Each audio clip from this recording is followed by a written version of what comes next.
Radio Free Skaro!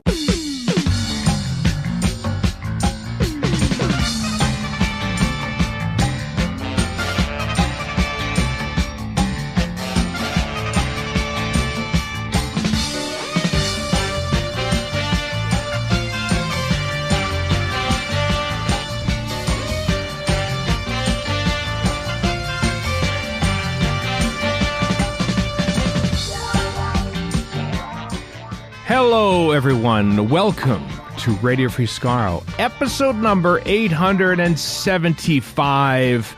I am Stephen in Edmonton. Warren in Vancouver. And Chris in Edmonton. It's come to this, folks. The last episode of 2022, the last episode of the Chris Chibnall era, the last episode of the Jodie Whittaker era. It is the power of the Doctor. This might be, I know I'm going to get pedanted by this, so I want to know, actually. I think this is probably the second longest individual episode of Doctor Who ever made. I don't know what the final runtime of the 5 Doctors was, but this is like an hour 27:40. So that's pretty long. I'm expecting Chris to Google this at some point, or maybe people in our live stream, because we're doing a live stream for this people who are listening to the podcast in the future. I'm pretty sure the longest episode in Doctor Who history is like Sensorites episode 3, episode 4. That's just perception. That's a perception filter. 1 hour and 29 minutes, actually, episode 2 of the Sensorites is, unbelievably. I never think of 5 Doctors as that long, even though it is. Yeah, no, it is. Yeah, 92 minutes. I, of course, think of it as 4 25-minute episodes broken up by... Yes, so do I. Broken up by awkward cliffhangers. Oh, no, wait. That's Andor. Boom. Oh, boo. All right. Let's talk about... We've all watched it. I've watched it twice, which beats my viewing record for Legend of the Sea Devils. I might have watched it even 3 times, but it's 90 minutes long. We had to plan for it. Did both of you watch it twice? I believe we did, didn't we? Yep. Yeah, we did. So what we usually do in this, I usually ask someone first for their initial impressions. I can't remember who went last time. Pick a random. I'm gonna go with me. I'm gonna call an audible. All right, go with me. fair enough. I really liked it. There was some remarkable Chris Chibnall explanations and exposition dialogue going on over stuff, which we'll get to. But boy, the emotional beats, they hit them. They hit a lot of emotional home runs tonight, and I felt I was being pandered to, and I felt kind of guilty about that, but I liked it. What about you two? We'll go with Warren, because I think I know his opinion.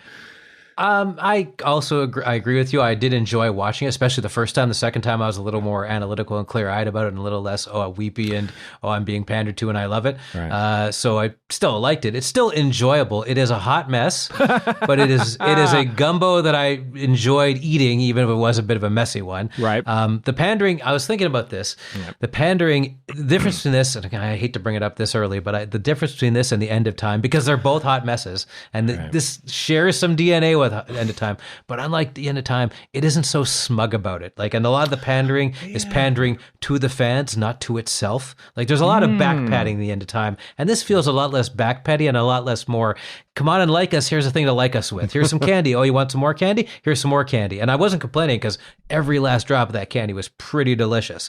And we'll get into detail about how clever some of the candy was. But that was my initial impressions. Yeah, there's a lot you can criticize about this. Right. I still had a good time watching it, though. I did too.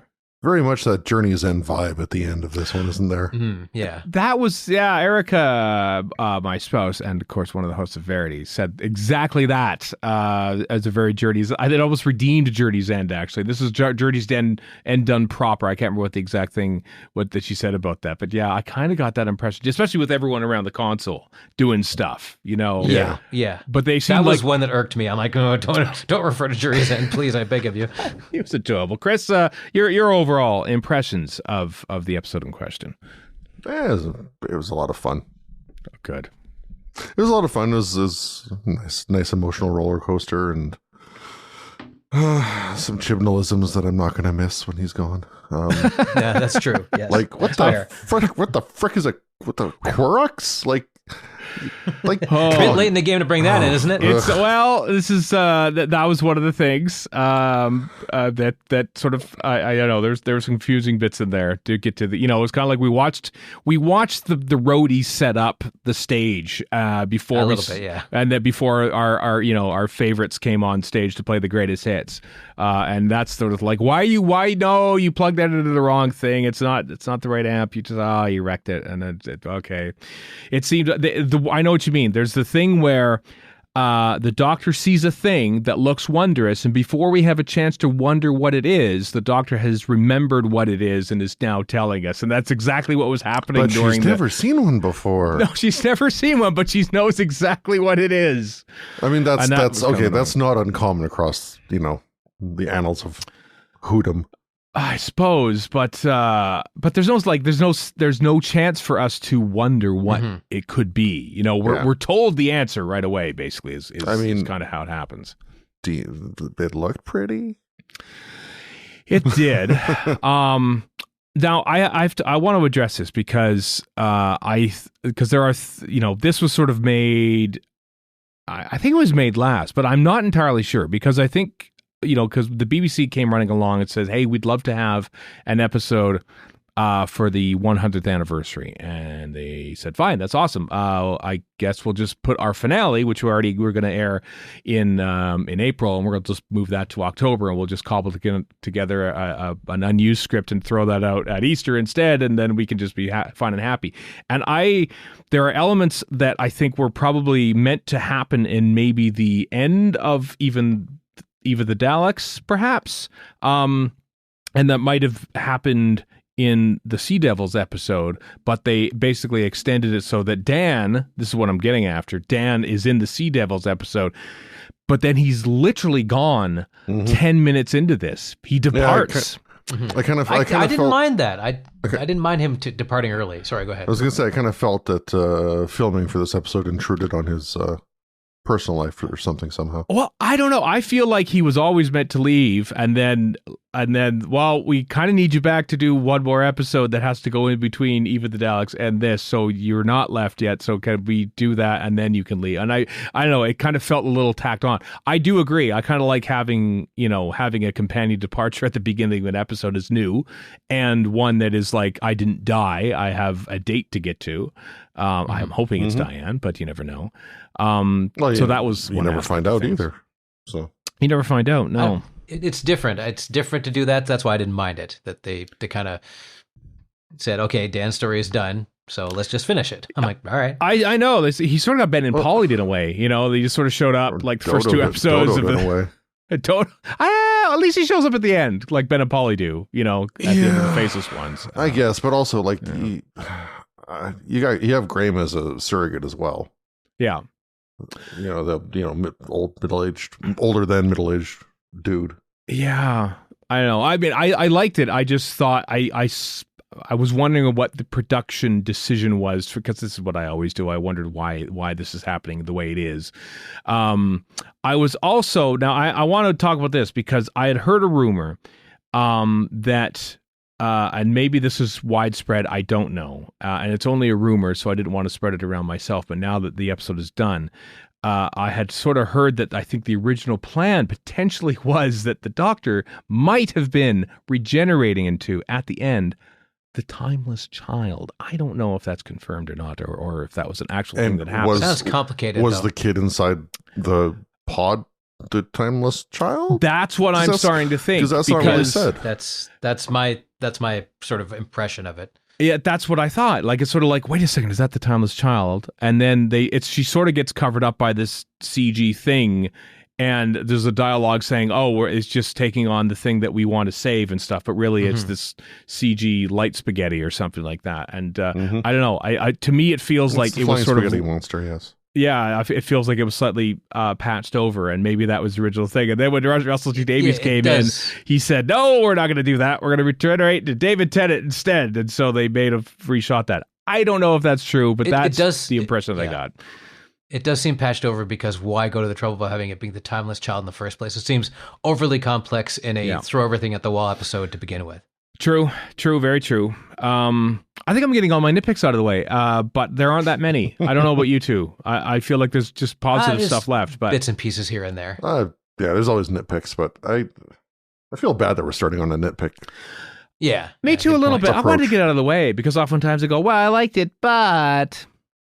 Well, how about this for a good thing? I think that they did the most clever way possible to get old doctors in their old forms. I thought that was a brilliant way to bring them in, and to bring in the Joe Martin doctor as well. Yeah. Because, I mean, I would have liked to have seen more of the Joe Martin doctor, but if you're going to work everything in with this much stuff going on, making them holograms and having the whole edge of consciousness regeneration thing, I thought that was really well done. Plus, I don't do robes is pretty great. That was superb. Superb. Yeah, that was great. I was not expecting that. You were, Chris, you were No, I was going to say, especially when it comes to the holograms with Davison and Tegan. And that too, it's a good way to Tegan being like, you kind of look like you used to, but not quite, and he just flips the script. He's like, yeah, you too. I could say the same about you. Yeah, those got to me. Those little bits of easily. Yeah, they got to me. I often say, I try to watch like Marvel shows and I don't understand any of the connections to the films and the TV shows anymore, and I feel like I'm, and I feel like, what the hell of it. So maybe every you could franchise, be a little more tolerant of Marvel shows, because for a lot of people, that's exactly how they're feeling. Yeah, I know. I for the longest time, I sort of think, Doctor Who's getting a little too fanish and stuff. But then I look at literally every other genre show out there, and they're like going so far down the rabbit hole thing. And let's just go for it. Let's reference Alpha Centauri in episodes now, and let's mention. I think you might be justifying your own nonsense. Let's work in episode titles from missing Doctor Who stories into the actual dialogue of the episode. Which I'm thinking, okay, I rolled my eyes a little bit at the master plan. You rolled your eyes? You rolled? No, I don't believe it. But then I laughed. Okay. That I believe. Yeah. Okay. I'm like, yeah, I like that. I like that a lot. Dewan's scenery chewing was top notch at all. He was over the top ridiculous. So he was really funny. He might be my favorite thing of the whole episode, Sacha Dewan. He's up there for sure. Oh, he was so, and let's face it, he was dreamy in 3 different guises: as nerdy seismologist, as bearded Rasputin with blue eyes, and as disheveled new doctor in this Fester McCoy pullover. I howled. I don't know why I did, but I howled when he was teaching his class of people he shrank. I don't know why I found that so funny, but I really did. Also, when he came out dressed as in the 4th Doctor scarf and then the 7th Doctor jumper, and I was like, oh wait, he's the ultimate toxic fan. I already saw Dominic Martin on Twitter like 5 hours ago before we record this, already in the pullover and the Jodie coat. I'm sure he had that lying around. He's like, all right, let's do this. Oh, so many people are going to be doing that at Gallifrey 1. It's going to be amazing. Yeah, he might have been my favorite, like I said, even though all the other, the fandering, if you will, I think Sacha Dewan might have been my favorite part of this entire episode. I am going to miss him as the Master. Very much so. I thought he was just been superb. Formally announced that he's not doing the role anymore?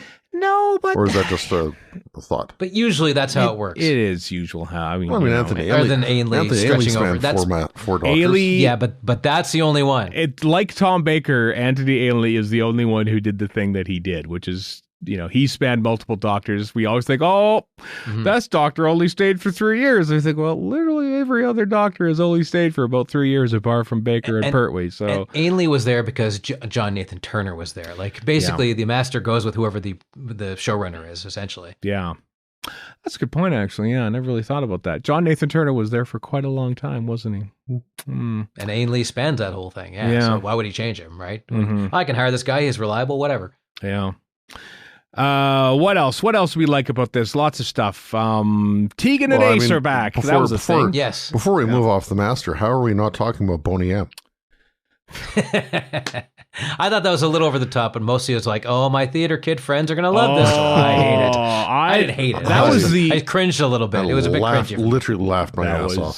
so good. I laughed because I think to do that ever, like, you know, because we all know the song. Okay, you know? so I have a question. He goes, "You were they were forced a regeneration on you once or more than once. Who can say?" Is he referring to Colin Baker? Do you regenerating into Sylvester McCoy or something else that I missed? think it's the timeless child thing. I think is what I'm. I guess maybe after, Yeah. Because or that thing, who can say? I like how he kind of buried that. You know, the whole time. It's kind of funny, actually. I don't know if it was the intention to sort of like regenerate into the timeless child at the end of all this, and to maybe even wrap up that whole storyline, which, let's face it, is not really mentioned. Have they basically new paradigmed the Daleks out of this, you know, and that, hey, this is new Daleks, this is going crazy, this is a big thing, and then they've just say, and look, it's old Daleks again, and we'll just never mention those new ones again. Is that what's happened to the Timeless Child storyline here, do you think? Given they didn't do that to the Cybermen, not necessarily. I mean, that's my nitpick. I hate the idea of the Cybermasters. I think it's dumb. And then when they get killed at the end, they aren't regenerating anymore. So what was that all that for? Well, because all their regenergy was used to power the thing to reverse the regeneration. Force regeneration. Sure. Yeah. I mean, that's as good a BS explanation as any other. I think that's why that was. I just think they look dumb. It just seems like something a 10-year-old to come up with, honestly, because I would have come up with it 10 and then gone, I'm 10, I'm dumb. What the hell am I doing? Right. Was it dumb here or was it dumb at the end of It was dumber at the end 12. Of whatever episode that was. Yeah. Series 12. Then it kind of worked here, but just the whole idea of it is just kind of silly. Although I have to go back to Rasputin, seeing the Dalek and the Cybermen look at each other like, what's going on here? It was a little much. Was pretty great. It's a little much. And come on, the master. No, it was awesome. Come on, the master Cossack dancing. Oh yeah, that was awesome. That was the little. Yeah, I know. I mean, okay, you like that, but you don't like the Dalek and the Cybermen giving each other the side eye. Come on, of course I do. But I'm just disappointed. I mean, okay, so they don't actually show anything below the waist to actually, show him kicking. Yeah. So I'm assuming he didn't actually do it or couldn't do it or something. Fair enough. It's difficult. It's tough to do. That's a very difficult task to do. Yeah, it's very difficult to do. I bet you there was a body double in behind, and probably somebody on probably his chair lifting him up for the two shots that they have from the waist up. I also like that. It's very RTD. It's very John Sim master to do that. Here come the drums. Here come the drums. Yeah. And I like that. There's a quick, because this sort of comes in and you hear the music, full volume and everything. But then there's a quick shot at the end of it where the master runs up to the doctor. And you can hear it playing in the background as if it's on somebody's Bluetooth speaker in that stateroom in 1916 Siberia, which I laughed, or St. Petersburg rather. I laughed because it just made it hammered home the fact that it was playing in the room and not just in our minds and stuff. It's little touches like that is what I enjoy. I wanted to also point out, while we're on the topic of Saskatchewan, on second viewing, I noticed this. I love his rage when he is the doctor at that point, and he just runs up to Yaz, and like, I am the doctor, and he bumps nose and stuff, and little spittle comes out, in the TARDIS. And it's still there. It's still there as he goes back the up. The continuity person did a great job because that spittle's still there. Yeah, I don't know if it was the same take, but yeah. I liked in the performance how he doesn't act feminine, but he acts less masterish and more Jodie Whittaker-ish a little bit. There's a touch of that. Mm-hmm. I also noticed, this might be a technical thing, but maybe the blue contacts gave him a little bit of a blood blister because he has in the scenes. Yeah, I noticed that too. He had a little red blotch in his eye. That's either really attention to detail. Did Rasputin have a little red blotch in his eye? I think he probably had an issue with his eye, and it might have been from the blue contacts. You'll have to go back to Tom Baker's portrayal of Rasputin in Nicholas and Alexandra in 1972. Well, the second person to mention this to me today. Whatever it was, and yeah. He does have the blue eyes, though. So we watched that when I was in junior high, and I just started watching Doctor Who. And so Tom Baker shows up as Rasputin, and I go, "That's Doctor Who!" And everybody in class is like, "Shut up, nerd!" So. And then there's my story from the mid-'80s. And then Michael Jason shows up as the king, and you said, that's Doctor Who too. And then another nerd says, actually, that's just a manifestation of his worst developments between the 12th and 13th. This is before Trial of the Time Lord was ever broadcast. Right. Important point to make. Okay. And also, there were no other nerds in that class. I was the only one. So... Or I was the most hated one. Let's put it that way. Yeah. This is why we celebrated being pandered to today, folks. Yes. Because, I was not expecting way back when to see Tegan Jovanka show up on my screen again, and Ace in the jacket and the baseball bat, and Peter Davison. And anyway. Okay, so yeah, let's move on to Tegan and Ace. Sure. And with Tegan talking to Kate Stewart about, having done landmines and coups and whatever for 30 Which years. Which coups? What I want to know. Yeah. Has she been working for UNIT for 30 years? Is that what's supposed to I guess so. conveyed? Because that's kind of the impression I got. I hope she's not staging coups on her own. Because those January 6th. Who was Tegan's fault? Doing this for or with? Like, because it came across to me like has been working for UNIT, but Kate also called them new freelancers. Maybe she was doing it freelance. She says she's going to. They're freelancers. Yeah, the afterwards of the Meet Little Doctors Anonymous thing. She's like, I'm going to recruit from this group. Yeah, I was trying to think like coups, Linda like 2.0, you'll find more. Were there coups in the classic series? Like, was that a coup on Enlightenment when they sort of refused to drink the rum? Just trying to think of all the potential coups that happened during Tegan's original time in Doctor Who, and I don't think it ever happened. I think you should apply it to real world happenings like Idi Amin or right, Chile, Pinochet. Like I said, January 6th, Tegan.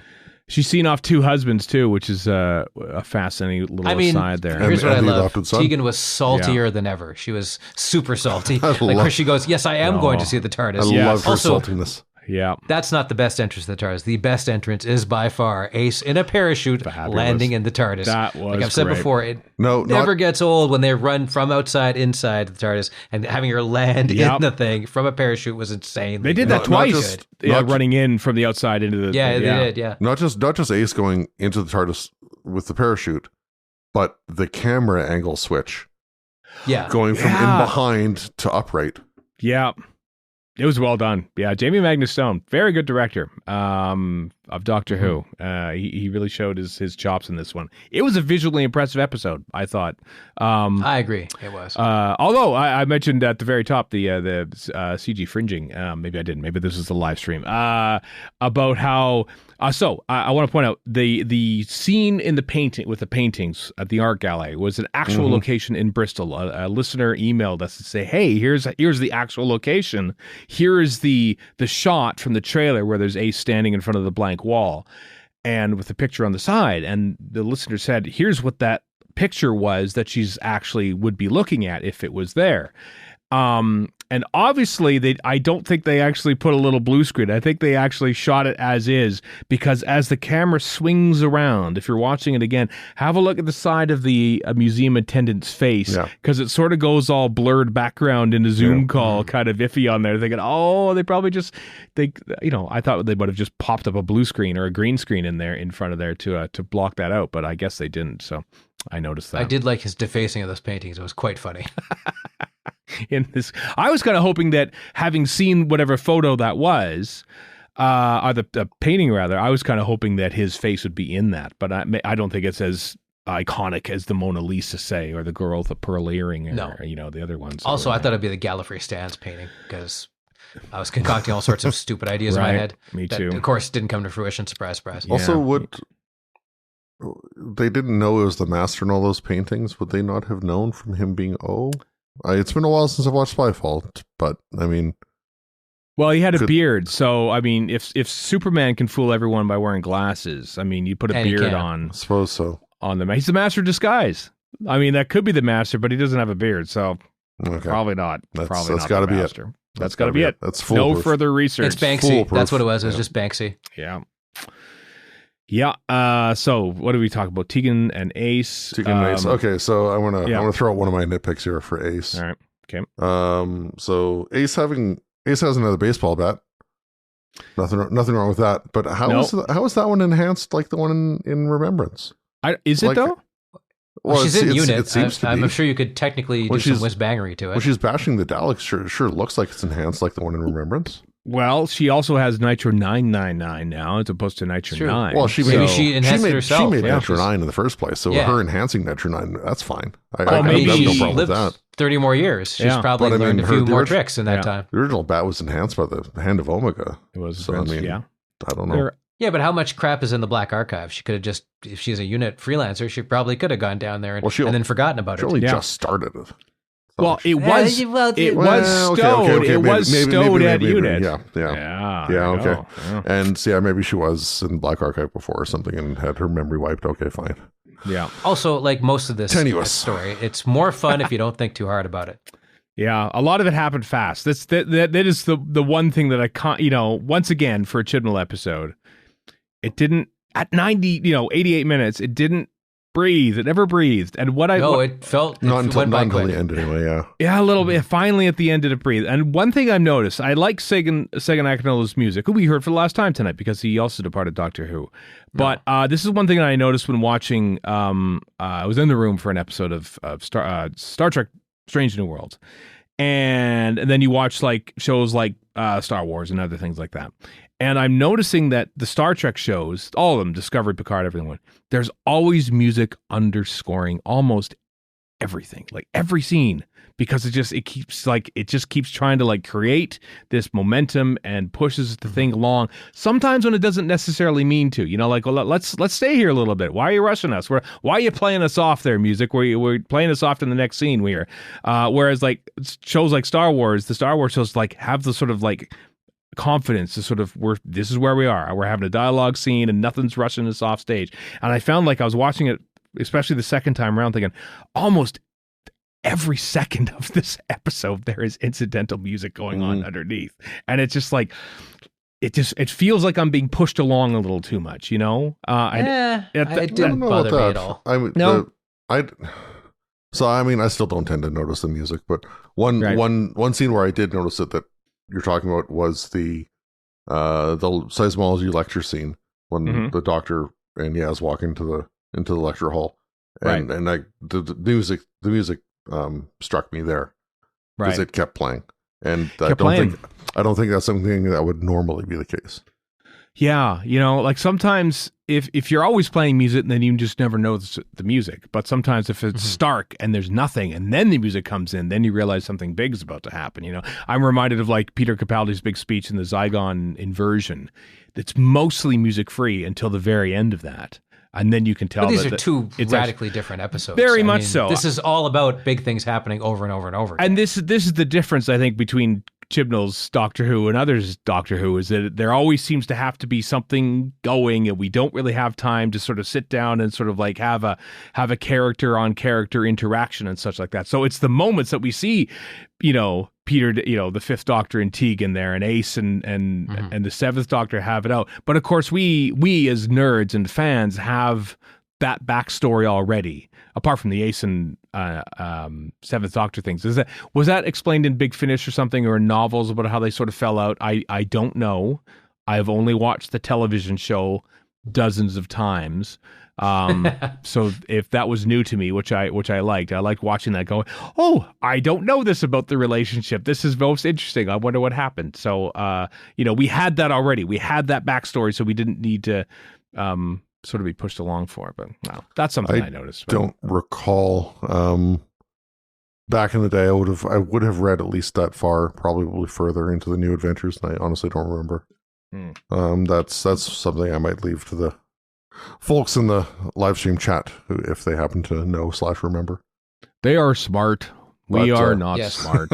They know much more than we do. But that's entirely possible. Any thoughts on Adric being brought up?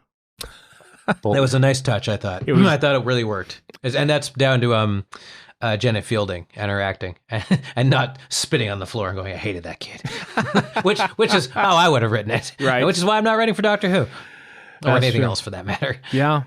Yeah, I thought the dialogue in both those little scenes were great. You know, it was nice seeing them back together again. It was, you know, But explain the Ace Seventh Doctor split, because I'm not aware of where all that happened. Well, that's what we were just talking about. That's what we were just talking about. Literally what we were just talking about, Warren. Well, I'm zoning out. I figured you were. Steve Manford in the chat says the novels does have a falling out, but he just can't remember the details. And all right. So, I mean, fair enough.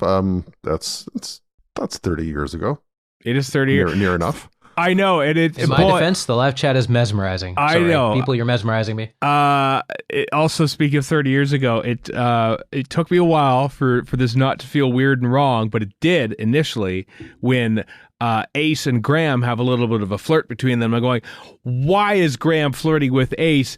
She is like 18. She's not 18 anymore. Yeah, it's totally age appropriate. What the hell are you talking about? She's totally like, she's Sophie Aldred, might be even older than Bradley Walsh at this point. I don't know, but I kind of like that little bit of flirtiness, you know, on a first date. It rubbed me the wrong way, but why did you like it? What drew you to it? I thought it was neat. Do you ship them? Yeah, well, it was pointed out on Twitter. You do now. It was pointed out on Twitter that if you do indeed ship them, and you would want to combine their names, it's Graham and Ace, which is Grace. I think I saw or Ashram. Actually, I think I saw a cat mention that in the chat a while ago, and I did not put two and two together. Yeah. I thought Graham showing up out of nowhere was a little Graham showing up out of nowhere. I know. I was wondering afterwards. I was like, "Well, wait a second. Why was he there?" But then I suppose at the end of season 12, he's got his they give him psychic paper. I know, and he's basically been freelancing. Graham has also been starting coups, essentially, like Tegan has. Maybe that's what's going on. Update. I don't know if this is a good way to former companions to spend their time fermenting coups. Update from the chat. It was Paul Cornell who broke up Ace and the Doctor in Love and War. Okay. All right, Paul, you've got some questions to answer here, I guess. Well, spoilers for next week's Radio Free Skaro. We'll have Paul Cornell, and I will ask him about that on this we'll have episode. To. Yeah. I loved the bit where are we okay? I said we're better than okay. We're Ace and stuff. That was a bit much, but it was still pretty good. It got me right there. Got me in the feels. Yeah. I also liked where the Master and Tegan and Ace were crap talking to each other. Weren't you half a cat the last time I saw you? I mean, these are some pretty deep cuts for you. Like, if you haven't watched the classic series, which many people haven't. Yeah, that was a great answer to that. Like, how's your aunt? How's your Auntie Vanessa? Do you keep her in a doll's house? Yeah. And the way he said a man's allowed to experiment, like he's petulant, he's gotten caught out in something, or like, what do you want from me? Okay, so just kind of in that vein, with the way the Master was kind of being that petulant the whole time, being renditioned or rendered, as he put it. Mm-hmm. That was funny. I mean, being renditioned and just being so flippant the whole way down to the bunker. The bunker. You knew something was going to happen. You knew something was going on. But what was it going to be? That's the great thing. Nobody else. It reminded me of the Joker in The Dark Knight, where it's like, you haven't accomplished anything here. You've probably fallen right into his plan. Mm-hmm. Yeah, I don't know. It's the kind of thing that somebody, even if it was Ace or Tegan, right? Somebody should have seen through that at least a little bit and been like, he's got something up his sleeve. Maybe something should change. Take him to a different cell. Take him to a different location. Something should change in the captivity. Another thing I liked was that they didn't go, "Oh, you're a woman now." They already knew she was a woman. They just didn't know she was young. I thought that was a cool touch. Yeah, they told her before. Why wouldn't Kate Stewart tell her that? Like that would be something she would tell her. Yeah, Also, they have to save it for when Ian says it at the end. Oh, sure. Okay. Do we touch that? Do we do that now while we're talking about old stuff? Well, we can save that for the end. Okay, let's do that because that was a whole thing. What else we got? I've got the episode playing out in front of me now, as I often do when I watch these. And there's Sacha Dhawan being taken to the his bunker already. I mean, to be fair, it is a pretty sturdy looking cell. Cages and doors, multiple cages. He's handcuffed together. I'm not sure exactly how I feel about him regenerating into the Doctor, because I don't know, it's half kind of cool, but also kind of stupid. So, I mean, the show's done dumber than that, but okay, the end of time, yeah. But other things too. I mean, the Master does say it's the day the Doctor's existence ends, and he tends to have these overblown, grandiose plans. So why not force regeneration of him into her, or her into him? Yeah. But also, he's like, I'm going to ruin your reputation. And I thought to myself, well, didn't the Doctor already do that during the Time War? Like, he's the oncoming storm. He's all, he's he did that Nymon thing in the Matt Smith story that I cannot remember the name of. Complex. The hotel one. Thank you. Where it's referring to him as this butcher who left a trail of blood everywhere. Well, that was the Doctor did a great job at that before. He didn't need the Master's help. Also, Modron did a good job. Good Man Goes to War of impersonating the Master, or the Doctor. Yeah. Good Man Goes to War. The Doctor. Exactly. Doctor means warrior or whatever. Yeah. Yeah, that's the crux of most of Moffat and some of RTD's first series. So yeah, there's a weird little bit there where he goes somewhere and there's two planets fighting each other, and all of a sudden this robot camera comes up. And it's apparently from the media, from where 1916 media. Tell your is that the New York Post? What is that? I don't know. Yeah, Space that was News. weird. Tell your remaining viewers that this was done by me, the Doctor, and that's kind of the last of trying to ruin the reputation. Hacking her Twitter account is kind of what the Master's plan is. To that reminded me of the prequels, the Star Wars prequels, when a random droid would show up just because they wanted a random droid in there for no reason. Right? Yeah, a little bit. That was odd. Although I thought it was a very interesting thing when he's regenerating back. They're forcing him to regenerate back, and just please don't make me again, or something like that. Please don't make that was interesting. Me or something. Yeah. Yeah, that was. You felt pity. You felt pity for the guy. Speaks volumes of to his inner self.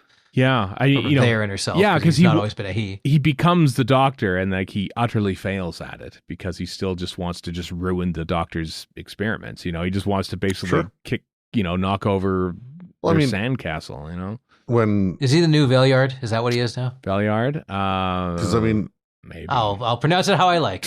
Even Yaz says, the Doctor spent her life collecting friends, and the Master was completely the opposite. That's true. Yeah, he has no friends.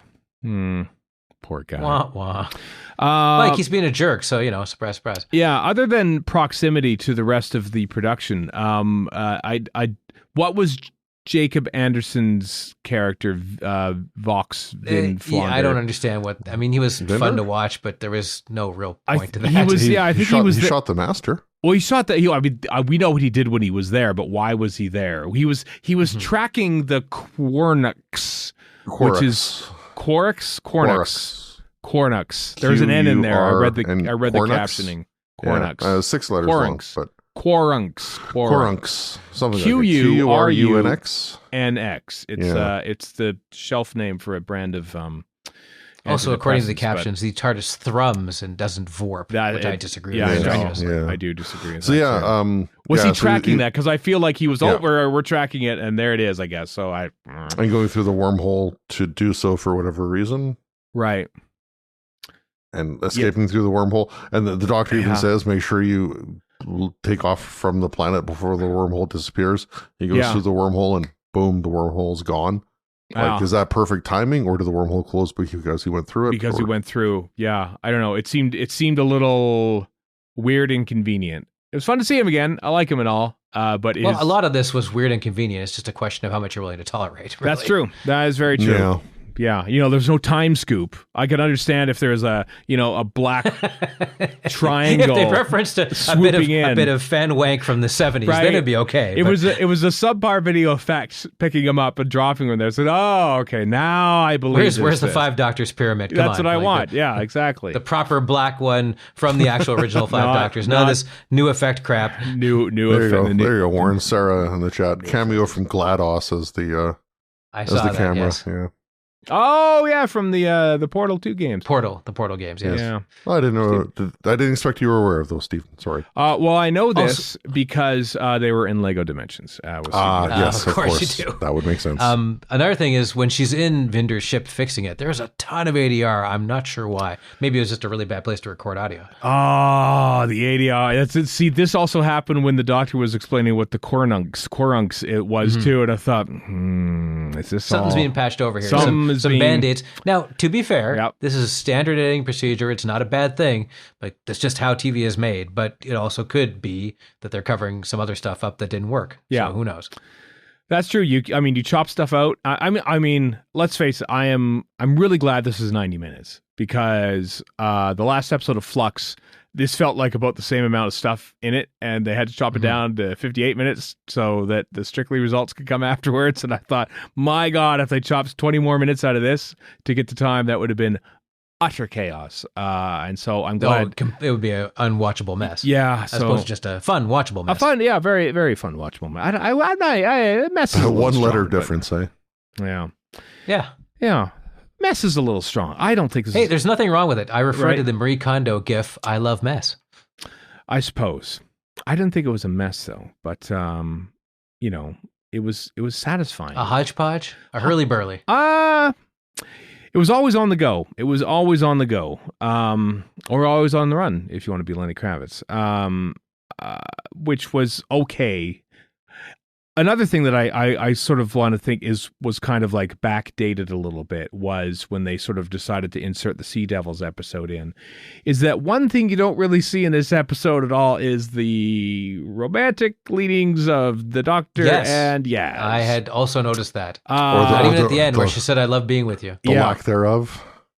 The lack thereof. I mean, I guess they think they wrapped it up maybe in the last episode. Did they though? I don't think they did, but I think maybe they think they did. Yeah, I don't. Yeah. They're on crack if they did. This is why I think that, because it was interesting listening to comments in the last Gallifrey 1 about how, like, Matt Strevens was saying, we really heard what the people were saying, the fans were saying about this, the growing relationship between the Yaz and the Doctor. And I almost think, I don't know what the production schedule was in this and when they made Legend of the Sea Devils, but it almost felt like they made scenes from Legend of the Sea Devils after this. Once they realized that Thasmin was a thing, and they thought, well, we'll address it here and try to be done with it, knowing that we don't even touch this in the last episode going out. That's possible. There's no dialogue. They don't hug. No. I mean, okay, I can, like, they don't have to kiss. They don't have to. Although I thought they might when she started regenerating and Yaz started crying. I'm like, are they going to kiss? They might. They don't. Let's see. They don't have to bump uglies. They don't, like. There's a lot of things they don't have to do. Wow. But didn't have to go there. But nothing. Yeah. The gulf was there. The absence was noted. Let's put it that way. It was. Even in, like, I was expecting when Dan and Yaz have their little goodbye at the very beginning of the episode, that maybe Dan would say, look after her. Or some... that was a great little exchange, though. I'll ghost you. I thought that was fantastic. I know, but like some acknowledgement of their conversation that they had at the end of the Daleks and the Sea Devils ep, Well, and they've been friends for longer than she has with the Doctor, or he has with the Doctor, because they were hanging around, traveling the world there for 4 years or whatever it was. Like he's been her wingman, essentially, to coin a phrase. Or he's been hers, one of the two. And to not mention that at all makes me think that, the Sea Devils bit feels like an afterthought, that was kind of inserted after the fact. I'm like, well, that's unfortunate. Nobody ask any more questions. We'll just be on the beach here skipping stones. Is the only romantic gesture Yaz carrying the Doctor's comatose body back to the TARDIS? That just seems like first aid. No, I think there was a or was it an homage? I mean, I know people were posting like pictures of the Doctor carrying Amy other Doctors carrying companions, or Bill as the Cyberman carrying the Doctor. Yeah. You know, here's something, a bold prediction for the future. Right. RTD2 with a quite possibly queer in real life actor playing the Doctor. It's gonna get plenty gayer in the RTD2 era. That's true. And I'm not saying it as a criticism. I kind of hope it does. Yeah, frankly. no, it was I mean, the tears from Mandip Gilder were real in that scene. That was great. I thought it was really good. And also, what I thought was really affecting was the scene where they're eating ice cream on the TARDIS roof there at the that very was end. great. Mm-hmm. And nice and quiet too. That's the whole thing about this regeneration scene, not to rush this, but no. Unlike previous ones, and I'm counting Moffat in here too. In fact, every previous, except for Chip Eccleston, modern Doctor, they've all been overblown, really, to some extent or another. And this was not that. And that kind of fit Jodie's Doctor. Yeah, well, what kind of got me, like, it was almost it was more powerful perhaps because she hadn't done it ever during her entire time of Doctor Who, and that is cry. She welled up a little bit in that moment. And it made me think that, like, did they completely, like, do a sort of a big course correction and sort of say, you know, she's a woman, she's strong, we can't have her crying, because then all the nerd fanboys go, we gotta I don't think cry they care about the nerd fanboys. I don't know if they did either. I don't think they care. But, you know, I kind of would have liked to have let's face it, I kind of would have liked to have Jodie Whittaker be a woman more than she probably was. I think they kind of steered away from her being a woman to the point, you know, they didn't want to say, look, the Doctor can be anyone, without sort of landing on the Doctor is a woman, you know? And I don't think they leaned into her. We don't know one way or the other. No, but I just, the overall impression wasn't necessarily a feminine Doctor per se. It was just the Doctor that looked like a woman. And I kind of wish they leaned into that a little more. And so that little bit of a tear during her last scene with Yaz, I thought was quite, and then they just, and then she totally friend zones her by going, you know, I loved being with you, all of you, Graham, you know, just going around. Oh, you're almost. It was still a really nice, quiet way to bring this thing out. I thought it was really cool. Yeah, it was not an over, as you say, Warren. It wasn't an overblown regeneration. It was. I mean, much as I love Capaldi's speech. Yeah, it is a bit. And let's not go into End of Time. Even Time of the Doctor, which is still probably my favorite regeneration. Yeah, and my favorite regen of the new ones. Period. It still is a lot more over the top than this is, and well, in a lot of ways. Yeah. and this isn't. It just kind of quietly, and then it ups it a bit, but it goes out gently into that good night, I guess is a good way to put it. None of that's a criticism. No, I like, you know, I just want one last sunset. I quite like that. You know, at the press screening for this, there was a Q&A afterwards, and Chris Chibnall actually said that they swapped around her last two lines in editing. She was originally going to go, I think, tag, you're it. And then says, the one thing I'm sad about is I won't find out what happens next. And that would have been her last line. And they switched. Tag, you're it's great. They switched it around. Yeah, the editor actually said to him, says, what if I did this? What do you think of this? And she says, oh, that's so much better. That's so much better. So it was not saved in editing, but made even better in editing, I think. It was nice. It was a nice subtle, and, you know, they didn't blow up the TARDIS. I like how she says you look after the next one. It was very much a rarity in Doctor Who. Well, go ahead. I was going to say it was Reddit, but Peter Capaldi's Doctor sort of is telling his future self not to eat pears and all that, and to run fast, run hard. And did she ever eat a pear? No, I don't think she did. But so. You know, other ones were like, I always remember as me, and I don't want to go and everything. And I'm going to blow up the TARDIS as I regenerate. And I like that she goes out on a cliff somewhere and regenerates there. Despite the fact that TARDIS is still intact. I wouldn't count on it being attacked for much longer. I don't know. I mean, the images of the David Tennant location shoots was certainly the outer. I don't know what the interior is like, of course, but I think the interior is probably going to change. It's just a gut feeling on my part. I don't have any rumors or anything to refer to. I just don't feel like they're going to keep this interior. They struck that set after the Doctor's wife, right? The Tennant, the Eccleston Tennant. They won't be going back to that one. No, because this is an entirely new Doctor, theoretically. Yeah, I have to think that it's. It'd be awesome if he didn't have one. If we never saw a TARDIS set for his 3 episodes. In the little 30-second preview, they have him diving under something. I'm like, is that the TARDIS? Maybe it's a TARDIS. I don't think it's a TARDIS. TARDIS. No, I don't think it's a TARDIS. No, it isn't probably. For that limited of a run, they could totally do it without. That's true. I think it'd be cool. You know, there has been times in the classic series where they went seasons worth without seeing the entire. You don't do that, and then the first time you see it is with whatever Shudi's new one is. That'd be cool. I would go for that. That'd be kind of neat. Or does he set it in stone and then Shudi just take? Oh, this seems fine enough. You know, like Peter Capaldi basically says, this. Yeah, Matt Smith he just seems, updates it a little with Capaldiisms. I'll put some bookshelves in here maybe or something like that. I got a screwdriver for that. Best TARDIS interior of all time. Well, second best. Oh, favorite of the modern era, I think is what you mean to say. Yes, there we go. Favorite of the modern era. Absolutely. What did we talk about? What have we covered here? We're not referring to that final bit, which is it's controversial in my head. Not yet. No, we mentioned all the doctors, I think, which I was not expecting. I mean, everyone talks about rumors of stuff. Chris, you're laughing as if it's if you check out Gallifrey Base, you would have known about all these. God, spoil the living hell out of yourself. God, no, never ruin your life. Never ever check out Gallifrey Base. No, right. No. Did you have an inkling of some of the returning cameos? Not an inkling so much as I was flat out told, but yes. Which ones were you told about? I knew none of this, which I was happy to not know.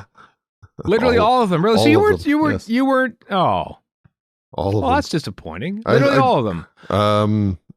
William Russell, I don't know. I don't think I was told about, but the rest of them, yes. Right. Oh, doctors and companions both. Really? None of it. Yeah. Oh, well. I think I heard Bonnie Langford might be coming back somewhere, but there was a thing in the Sun, the Mirror, some I think that's what it was. Yeah, some British tabloid not that long ago saying Bonnie Langford was coming back for Ncuti Gatwa's first season or for the specials, Tennant specials. Well, that seemed unlikely, but they were conflating that with her appearance in this. Yep. Yeah, her very brief appearance in it. That was great, though. It was. I loved that whole bit. I loved Graham and Dan, arguing over directions. I love that. Not only do we get to see older companions, but they all have name tags because they're in Companions Anonymous. Nice. And so that's what they would wear, but it's a really handy for viewers who maybe didn't watch seasons 23 and 24, or indeed the first two seasons of the entire show's history, to know who these people were. I was just wondering, did they go to a local convention and just grab whoever was there? No, well, I saw, apparently on Twitter, Annika Wills couldn't make it work out. Otherwise, she would have been there. Speaking of Polly, I didn't. At first, I thought the second time around, I was looking especially for it because when I was looking there, are they all there? But there is an actual wide shot, and they're all sitting around in a circle. So that was good. Sorry, Chris, you were saying. Well, I was going to say there's two things. Number one, apparently there's at least one empty chair, and then number two, I was trying to figure out who wasn't there, who could theoretically be there. Right. It has to be on Earth. They'd have to still be alive as an actor. No. Who could be there, whether or not the actor was still alive? Because you could have. I think Dodo. Annika Wills. You could have Dodo. At the time, you could have had Dodo. No. It doesn't matter if the actor's alive. I'm talking to the character. Oh, okay. So whoever could occupy whoever could occupy the empty chair, because there's all the attributions of Dodo having died of syphilis attributed to us for having said that, which is not true. Yeah. Anyway, Dodo potentially, Polly, Ben, because they have to be somebody who could be on contemporary Earth. Mm-hmm. Sarah Jane Smith, played by she's dead. Her daughter. No, not in the show. She isn't. Yes, she is. And in the Big no, she isn't. In Big Finish, her Sadie Miller plays her own daughter, so she could have Sadie Miller play. Sarah Jane's dead in the canon, isn't she?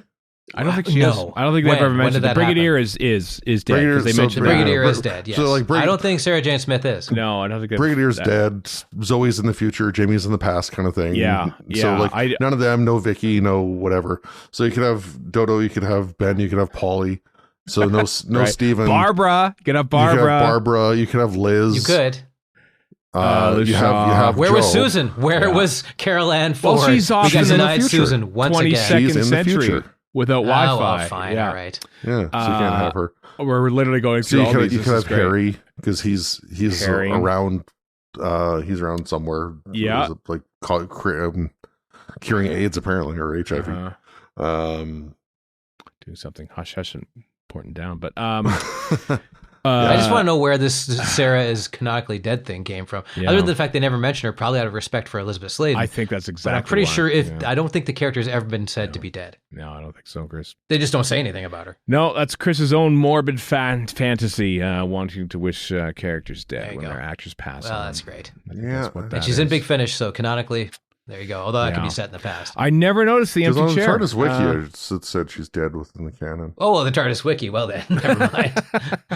Sure, there was some short story. There's probably something read out by Tommy Knight during the lockdown that was probably now canon or something like that. Listen, here's my opinion. Sarah Jane. Not to slag off people who write for the TARDIS wiki, but I've had to do research for various things for writing, and you can go down a lot of rabbit holes you don't need to in the TARDIS wiki. Right. You get this. I had to do a thing about Sutekh, and it was just. I'm like, I don't need this much history about Sutekh. Thank you very much. Right. I just need the main points.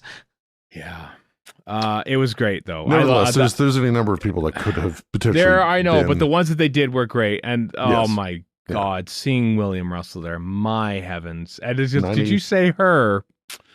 Yeah. Oh, that man! I tell you, that is like literally 58 years of Doctor Who history you're looking at that. He's been in the first episode and the most recent one, and that is just absolutely fantastic. Oh, we're being Sarah Jane shamed in the chat because apparently Goodbye Sarah Jane does make it canon. Yeah, well. Yeah, that's what I'm going to have to watch this. Yeah. You're right, Chris, and I'm wrong. Yeah. The words I hate saying. Thought so. What is Goodbye? Is Goodbye Sarah Jane literally the Tommy Knight written thing that was in lockdown, the animated thing with Emily Cook helped produce? Is that the thing I'm thinking about? I don't know. It was, yeah. Wasn't it said was it a Sarah Jane Adventures thing? Maybe that, because there was a thing shown in, for Coal Hill, like that Ian Chesterton was like headmaster or something to do with Coal Hill still. Are you thinking we are being Sarah Jane shamed? And it was said that that Ian and Barbara never aged. That's true. That was a Sarah Jane. That was the Joe Grant one, the Death of Doctor Who. Wasn't that one? Yes, that's right. So I guess they aged. Well, that's one thing I liked about speaking of Death of Doctor Who is where they go to Joe Grant and she just goes, "Yeah, I know how this works." Yeah. When somebody asked, I can't remember who it was, how many doctors there had been, and she's just got this knowing look on her face, like, "Oh, plenty." It was mildly surprising, knowing Katie Manning on panels and anything else at Doctor Who convention. It was mildly surprising to see Katie Manning take such a back seat, so to speak, relatively to the rest of the people in that circle of people. I was expecting. If it's Katie Manning, you Katie Manning it up, but she knew her place. She knew to not sort of like, take over from everyone else. And I think that was kind of cool. Was it the Doctor who sent the invitations? Was she the one who set that all up, I wonder, to help all of her friends come to terms with the fact that they are no longer traveling? Because, Dan and Graham got invites, which immediately threw me back to Impossible Astronaut with everyone getting the little blue letters there. But so was it the Doctor who sent those invites out in advance of all that, or who? That's more of a hypothetical question than anything. I'm not necessarily expecting an answer, but one thing, and this is just it's not a nitpick, it's a want on my part. Why did I get no Tom Baker in this? If you're gonna put all the old Doctors, because he's a million years old. Well, he's and probably didn't want to do it. I don't think he's in that great of health. that too. And maybe they couldn't or wouldn't go to him. And apparently Ian Chesterton has the constitution of a horse. He's in the 50th. What's William Russell? 96, 97? 94 He's old, or 5 or something like that. I think that Chibnall probably just went after the ones who weren't who were sort of kind of comically ignored in the 50th anniversary. He went after that Tennant guy. No, that was RTD. Yeah. I like that he went after, we saw those. It was a validation to the 80s, which is, it's a great era of Doctor Who. It's the one that I truly grew up in. But it still seems like whenever you say Doctor Who, it's Tom Baker, it's the scarf, it's the diamond logo, it's the music and everything else. Nobody ever really thinks of the 80s as that sort of quintessential era of Doctor Who. And I loved it. I loved that Colin Baker got his moment in the sun. And it's funny, I saw on Twitter just before we press record, that there was a shot of all of them in their robe costumes standing with Jodie Whittaker. And when I was watching the scene, I was thinking, I'm waving around my song screwdriver. The way they shot it, it didn't look like they were on the same set. And I thought, if they're gonna be on the same set, if you're gonna put multiple doctors on the same set, you make them look like they're actually in the same set. But they never really did, because even when they panned around and they went from like changing doctors, when they pan behind Jodie Whittaker, it's only shot from the head down, so it was probably a body double. But that also adds to the dreamlike aura of the whole thing. It does a little bit, I suppose, yeah. But I mean, it was just kind of disappointing that we never saw, the actual doctors on screen at the same time is all. When clearly they were on the same green screen set at the same time, so But you got to see the fun morph technique. That new and modern Morse technique. Yeah, I don't know about that. The last one, like David Bradley's like one eye, it felt like about twice as big as his other one. It felt kind of strange. It was very weird, but yeah, those are neat bits. Guardians of the Edge. And didn't he say? Yeah, David Bradley stopped doing Big Finish stuff. So I would assume this is before he did. He must have been before he stopped. Retired, essentially. Yeah, I don't know what the time. I mean, this was shot like a year ago, so who can tell? So they've been sitting on this for a year. Yeah, they literally have. The entire cast and crew have been like away doing other things on a beach and keeping somewhere. this under their hats. More, I mean, there's a lot of stuff to keep under the hats. We often complain about trailers not revealing enough. Well, there was a lot of stuff that we didn't know about that we never saw in any trailers, and that's probably a good thing. That's because they all signed NDAs, I'm sure, and they don't want to be sued. Oh, that's fair. Yeah. I suppose, but I do. Just go back to the Sarah Jane thing. Yeah, okay. When have we ever respected any? When has Doctor Who had canon of any sort? That's true. So, as was said in the chat, welcome to Doctor Who, where everything's made up and the canon doesn't matter. Doesn't matter. Exactly. Sarah Jane but you're still right, Chris. Sarah Jane is, listen, you travel back to 1974 or 84, depending on the unit data protocol. Sarah Jane is alive, so I don't care. Also, they did go to Croydon. She did leave them off at Croydon. That was another fan pandering moment. That callback, yeah. Yeah, that was a bit of pandering. I said, okay, all right, I got that one, Yeah, there were a lot of... You were Leonardo DiCaprio pointing at the screen. Given the Croydon thing was also brought up in, School Reunion. I'm sure a lot of people got that one. Yeah, not just classic viewers.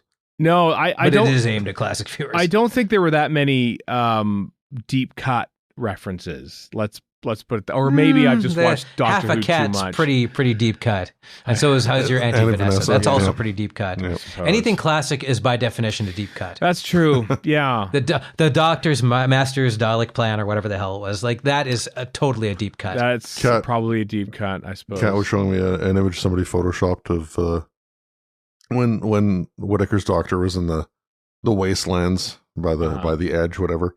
Somebody made an image photoshopping a blurred 10th/14th Doctor in the background.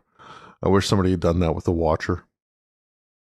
That would have been a deep cut. Isn't that Erica's theory that Tennant, whichever Tennant it is floating around in the background of Consciousness Land, and because he didn't want to go. Oh, but yeah, so she posted this in various spoilers for potentially on Verity when they're recording on tomorrow night. I think she sort of thinks that the 10th Doctor is refused to take that step over the edge into next regeneration, and maybe that's why. Well, honestly, when I started seeing the classic Doctors show up there, I thought, oh, is this how they're going to tie in why she regenerates into a previous Doctor? And they actually go like, what the hell?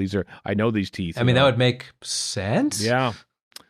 Maybe more sense then. I mean, let's talk about this now. As was canonically seen in the 10th planet. Well, not seen, but in between weeks seen between the 10th planet, the power of the Daleks. The Doctor's clothes regenerated. Now we see it happen for the first time proper. I dislike it intensely. Why do you dislike that?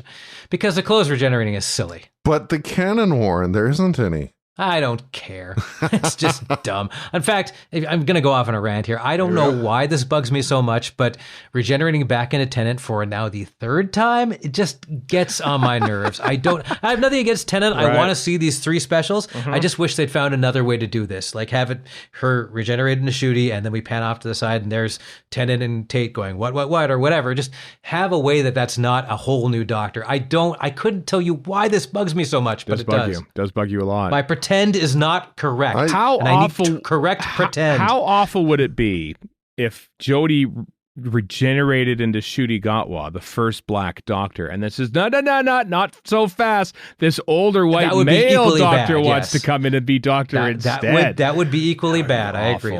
And 5 minutes into the new RTD series, I'm not going to care. No, but for now, it bugs me. My first thought when Tennant was announced was they could be doing, just to fill the time to do the 60th thing, they could be doing like TV version of Big Finish, just showing some unseen 10th Doctor stuff. Yeah, that'd be kind of cool. And that could be perfectly fine. But the way you phrased it with, if the Whittaker's Doctor had regenerated into Shooty Gatwa, and then all of a sudden on screen we see this middle-aged white dude. Yeah, I could see that not going over quite so well. Yeah. I don't know how this works, honestly, other than for people who like it. I guess it is working. Especially in an episode where toward the end we see what I think is the first Doctor Who story where we see 4 people of color holding a conversation alone in a scene that isn't Yaz's family. Because we have a scene where we've got Vinder, the Joe Martin Doctor, the Master, and Yaz. And it only took almost 60 years. Like in Arachnids in the UK, we have Yaz, her sister, and her parents. Right. But I mean, that's a little bit different to have 4 members of a family versus 4 disparate characters. Right. Yeah. But going from that to regenerating to a black man and then having a old white crusty dude. I mean, you could solve this by just not having Tennant in it. But that's not going to happen. No. So. And I don't dislike Tennant or Tate or any of that stuff. And I'm probably going to, like I said, enjoy their adventures, especially if they're basically remaking old comic book stuff. That'd be kind of cool in my books. So I'm completely guilty of exactly what I'm yelling about. So anyway. I am more curious as to why the clothes regenerated with them. Like, why is this happening? Why is a new set of clothes? Doctor? A new set of clothes? That's not the same costume. It is not. Why? Is this going to be chalked up to some idiotic freaking transphobe thing where you can't have a dude in a woman's clothing? Is it going to be something stupid like that? I guarantee some moron on Twitter will chalk it up to that, but that doesn't mean we have to give it any more time than we already did. I would hope not, because Sacha Dhawan was quite happy to be in Jodie Whittaker's costume after he even the earring. I loved it. Even the earring. I love that. Great. I love that he had the earring on. Which makes this make even less sense. Yeah. He regenerates into her costume, so why doesn't Tennant? We will find this out, Warren. We will find this out. But I gotta wait a year for this. 13 months' time, we will find this out. Is Picard a Borg or not? I have to wait 6 months. Oh no! And then you realize that nobody cares anymore. They'll just move on. Exactly. I feel like talking about the 15-second teaser not aired on BBC America, not aired on CTV Sci-Fi, but aired on BBC One afterwards. And feels on YouTube. And on YouTube, obviously it's too. On YouTube. And YouTube, yes. Is after the episode. Are there anything left in the actual episode, The Power of the Doctor, that we haven't covered that you want to talk about? I think I've got a couple notes left still, what do you got? Good. I think I'm done. Yeah, but I mean, I don't know. I'm still. So the other week, I can't remember how far back it was. 2-3 episodes, maybe more. I forget. We kind of had a little guessing game as to who Jodie Whittaker was going to regenerate into, and each of us gave a different answer. One of us said Shooty Gatwa, one said David Tennant, and one said that nobody. They're just going to start the regeneration and cut to credits without showing anybody. Right. I don't remember who gave what answer. I said Tennant. I said Tennant. Okay. Pretty sure Tennant? I said Tennant. Yeah. I think I said Gatwa, and I think, Warren, you said cut to credits without showing anybody. I didn't think so at first, but maybe I did. I don't remember. So, Stephen, you were right. I was right. That's true. You win the bet of whatever. I mean, we've also been saying on this here podcast that there was going to be 3 specials for David Tennant in November of 2023, and lo and behold, that is dragging out an old classic. There, that is indeed what's going to be happening. But and also, what else also confirmed that RTD is so Gatwa has long been referred to as the new Doctor or the next Doctor, whatever. So yeah, David Tennant. Officially the 14th Doctor, and Ncuti Gatwa the 15th Doctor. Yeah, as made official in press releases and all that. I do today. like that he's in the trailer. Like that's if he hadn't been, I would be very annoyed. Yeah, I know. Yes. The second Doctor to wear a disheveled old 10th Doctor costume, joining Matt Smith in the 11th hour in that regard, because he's got the shirt on and the tie out, and you know. That's what I noticed. Is Ncuti Gatwa wearing David Tennant's old costume, or Ncuti Gatwa wearing Matt Smith's old David Tennant costume? Oh dear God! I hope he's not wearing Matt Smith's old costume for some crazy reason. Yeah. I'm just going to bang through a couple notes that Let's do it. I had that we haven't talked about that. And then we can just move on to whatever the heck else is on the news list here, because I know I have more stuff. Mm-hmm. For Jimmy Magnus Stone, just right out of the gates, I love the reveal of the Cybermen on the train, because everything's in fog and you just see the lights on the Cybermen, and it just looks really cool. Also, just tying into trains, the Doctor's first episode starts with her falling onto a train, and the last episode starts with her falling onto a train. Bookends. More elegantly. Yeah. Bookends. And different from Mummy on the Orient Express, which was also a space train.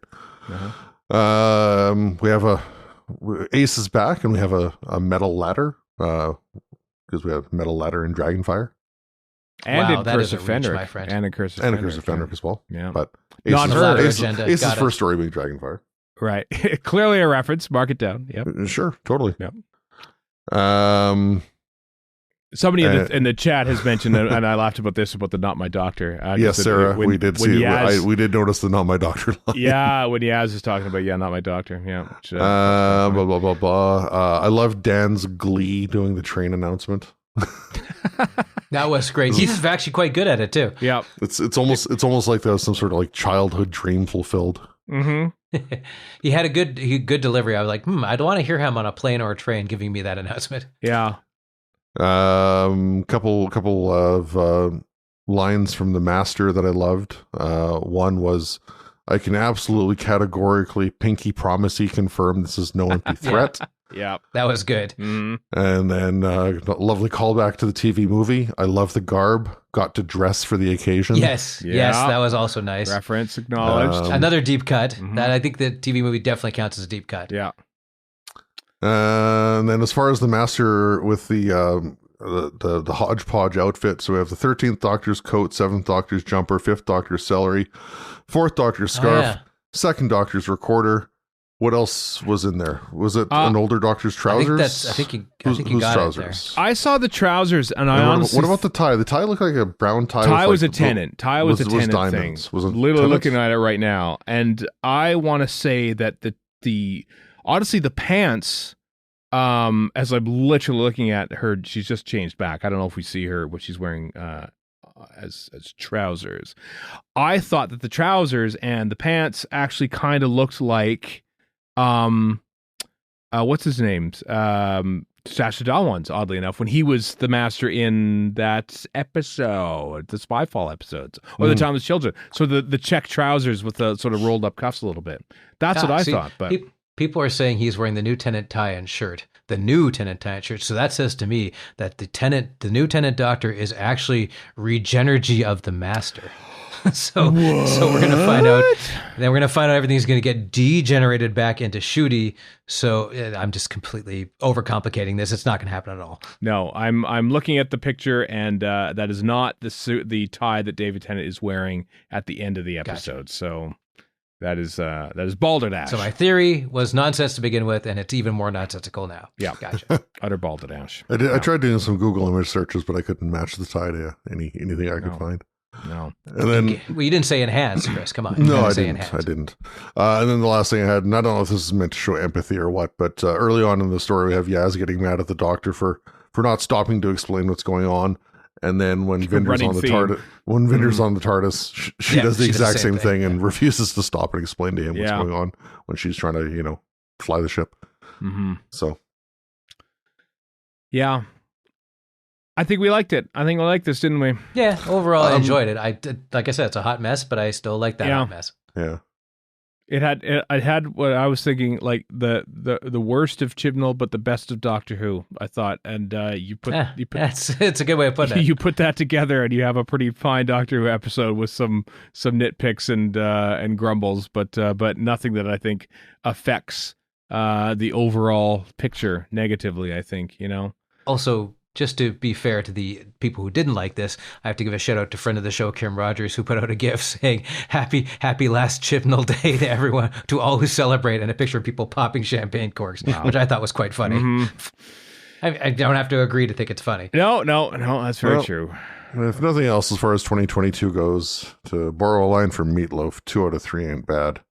I never borrow lines from Meatloaf. That's true. We've had two good episodes this year. Two good episodes this calendar year, which is rapidly approaching an end. And next year, we'll take a lot of next year to get to the next episodes. 3 specials have been confirmed, starring David Tennant as Doctor Who. And the first Shutigawa one is on in the festive season in 2023. So take from that what you will. Christmas special. So does that mean 4 episodes, 3 Tennant and then 1 Shutigawa? Yes. Or does that mean the third one is the Christmas one? Correct. Okay. So Gotcha. I'm wondering if now November 23rd, inconveniently, like the 50th anniversary is not on a Saturday. It's on a Thursday. So whether that you can't have a 60th anniversary unless you're paying tribute to the 40th anniversary of the 5 Doctors and you put it out November 25th for its original UK broadcast, which would be a Saturday. It's not going to be a Saturday. So I'm wondering, will the first one be on the 23rd, or will there be 2 others leading up to the 23rd and then a Christmas special on on December 25th? Speculate now, folks. Start putting those podcast planning spreadsheets together, because November 11th. Stephen already has November 11th and 18th, maybe a couple of Saturdays. Just on Saturdays and stuff. They are, or do they do the first one? Maybe the first one is on the Thursday, and then there's one on the Saturday or something, and then you don't want to. My gut says they go on the 23rd for the 60th anniversary. I think they have to, even if it is a Thursday. How rapidly do you think they're going to burn through them? Do you think it's going to be a once a week thing, or do you think it's going to be like over 3 days, or? Oh, over 3 days would be quite something. Well, it worked for Children of Earth, so why the hell not? Yeah, that would be a hell of a thing. I don't know. Actually, it kind of would make sense if they had like 3 specials and they're 60 minutes each. Right. Why not do it over the course of a week? Why not have Thursday, Friday, Saturday, 23rd, 24th, 25th? Right. Maybe. And then I'm not saying they're going to do that. And then 1 month later, you get your first Gotwai episode. Exactly, yeah. So it's like a celebration of the 60th is those 3 episodes. Yeah, I don't know. Or they go, I guess, no, it wouldn't work. It'd have to be the 60th anniversary. Right. Well, how could you have it 21st, 22nd, 23rd, and the 23rd is like the Big Ten episode, and that's on the 23rd, right? Do you build up to the 23rd, or do you start on the 23rd? Exactly. Yeah, maybe it's November 1st, November whatever. Like, yeah. What do we think, Doctor Who nerds? We got a year of this nonsense to get through. It's gonna be great. So about a day from now, people are gonna get real angry about whatever they've cooked up. Right. It's been pointed out that American Thanksgiving is November 23rd, 2023. So, well, I don't think anybody cares about that. Yeah. In England, anyway. No, so that's going to be Chicago TARDIS weekend? That would be Chicago TARDIS weekend, yeah. How fortuitous, Chicago TARDIS, for planning our convention around the 60th anniversary of the show. Well, might have to attend that one. Now that the global pandemic is completely over and we don't have to worry about that absolutely. anymore. Completely. Now we can go to these things again. So I guess any rumors of there being a Christmas 2022 or New Year's Day 2023 kind of thing, those are out the window. We just got that. Yeah. We just got our Christmas special. Yeah, I thought that was pretty far flung. And you look at the teaser It's shots that they've done that do not require any post. If there's a car, so obviously they're sort of part of the Marvel Cinematic Universe, because parked cars are none are spared in the new era of Doctor Who. I mean, you aren't wrong.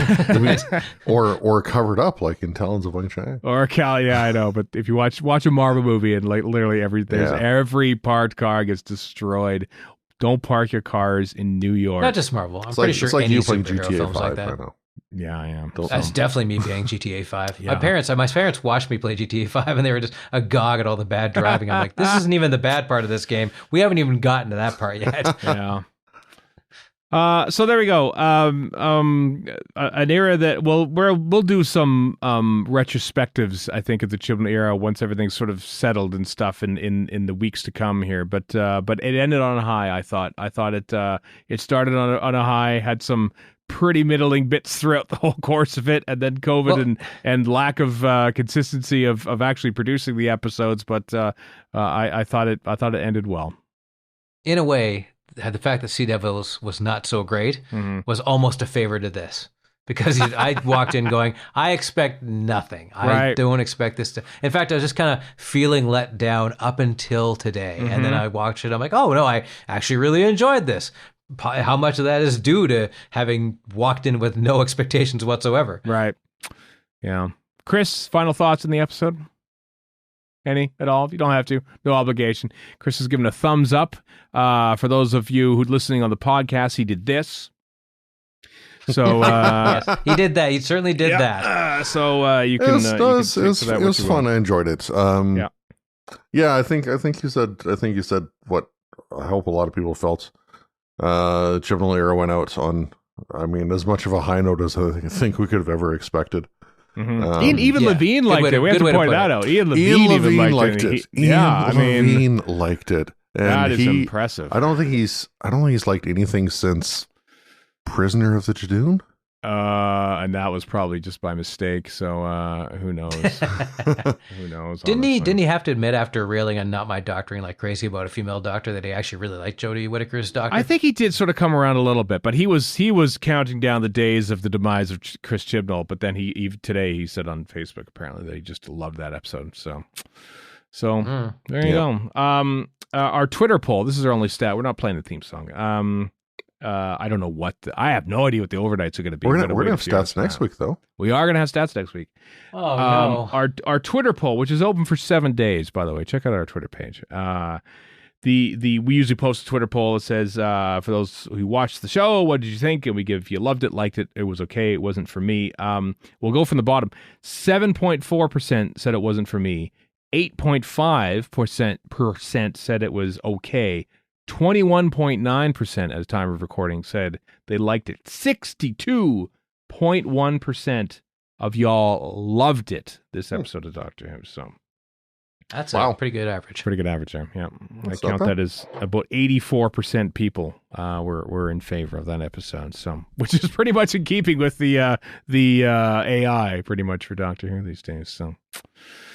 So there we go. That is an era of Doctor Who in the books. David Tennant is the 14th Doctor appearing on TV sometime in the next 13 months. Closer to the end of that 13 than the beginning, of course, because it'll be in November.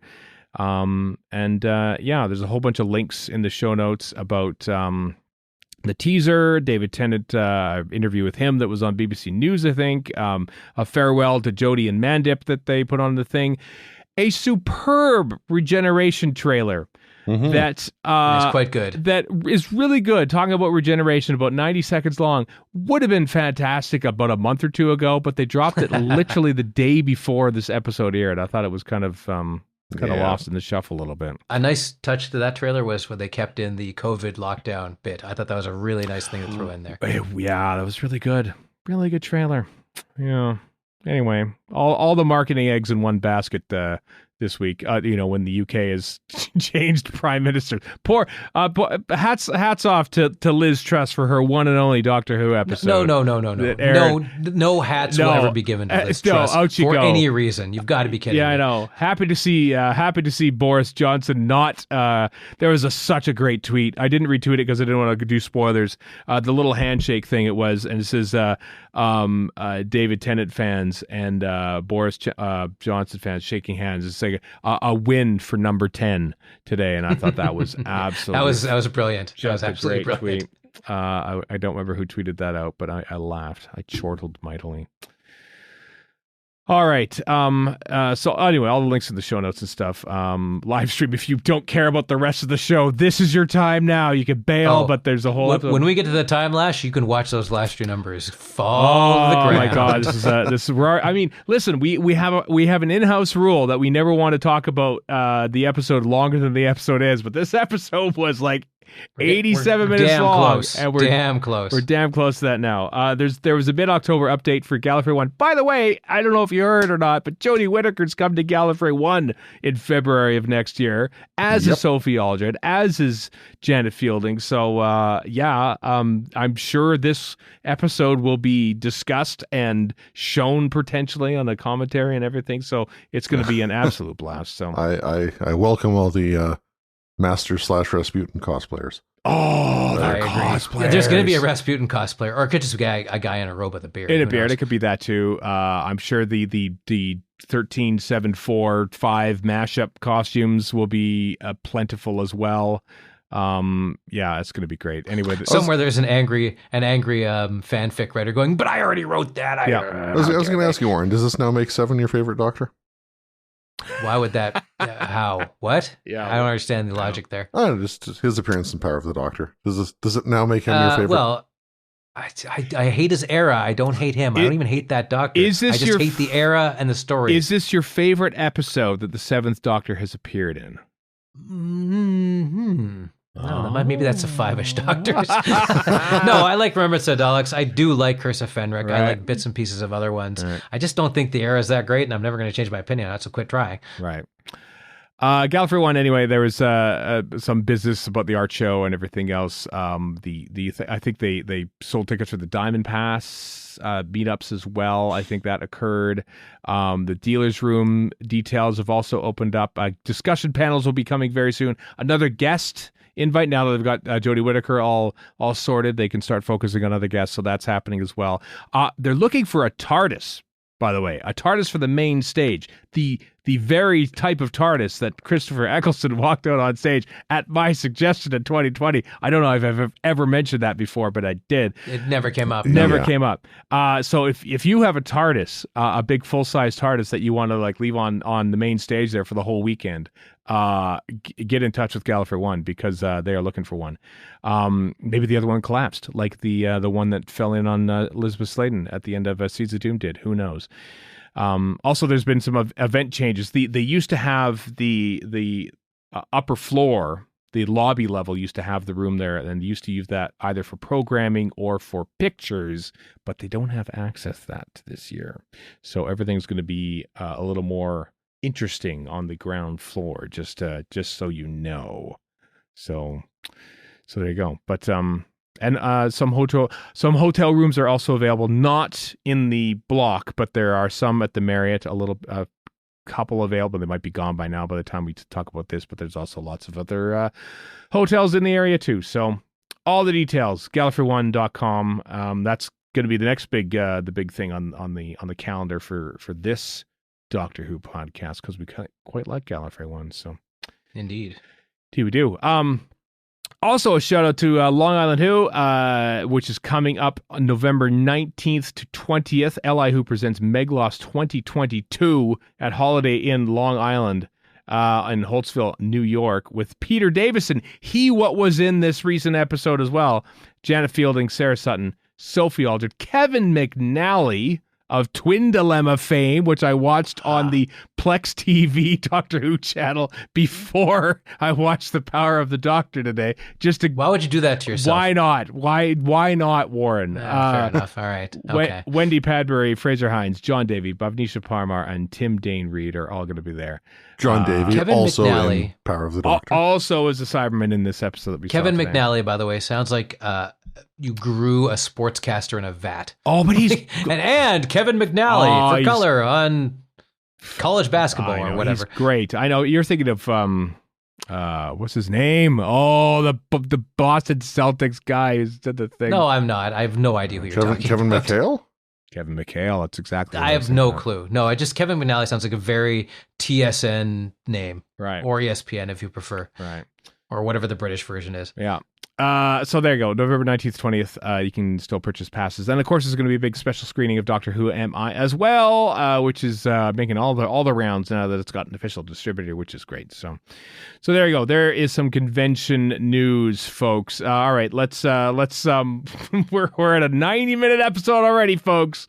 Let's see how much 3-hour episode. How much longer we can make this.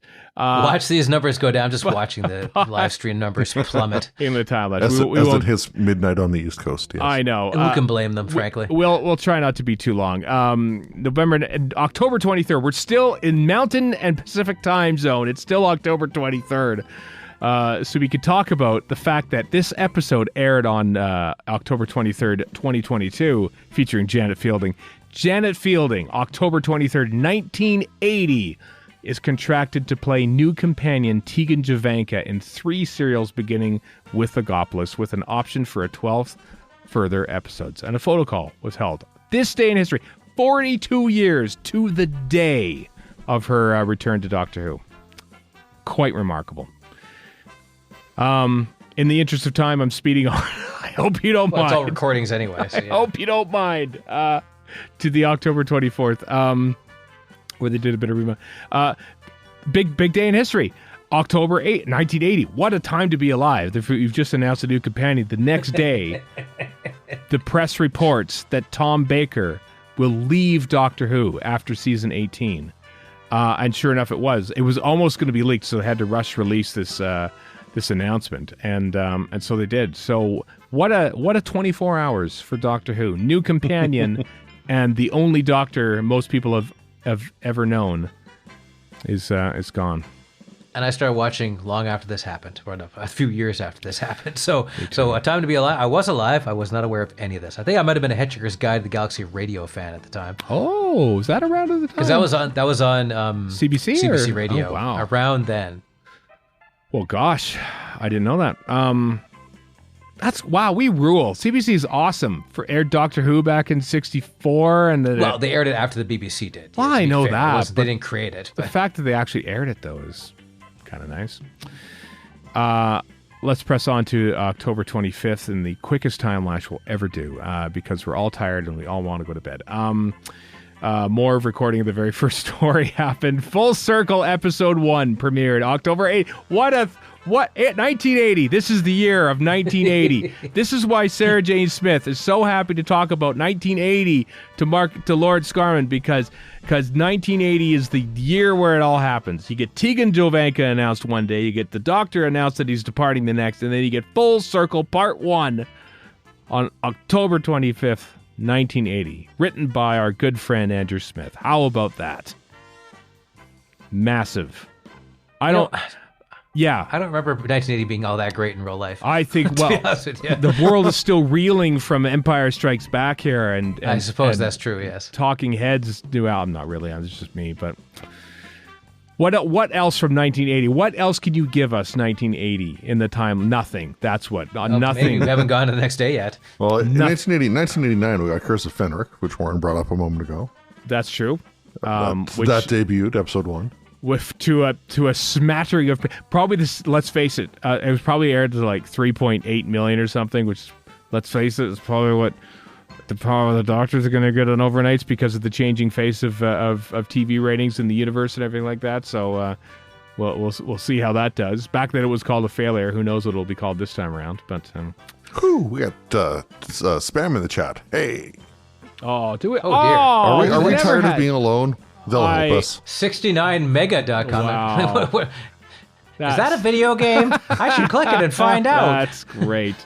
I probably shouldn't be yelling out the name of the spam, but We also got 2014, In the Forest of the Nights. Not exactly the highlight of season 8, series 8. I was gonna say your favorite, Chris. Yeah. You know what? I remember that. That was the episode that I assumed I would hate, and I didn't, and that made me think, you know what? This is going to be probably the best season of Doctor Who. It was that one that convinced me. So, yeah, I know. I didn't expect that either.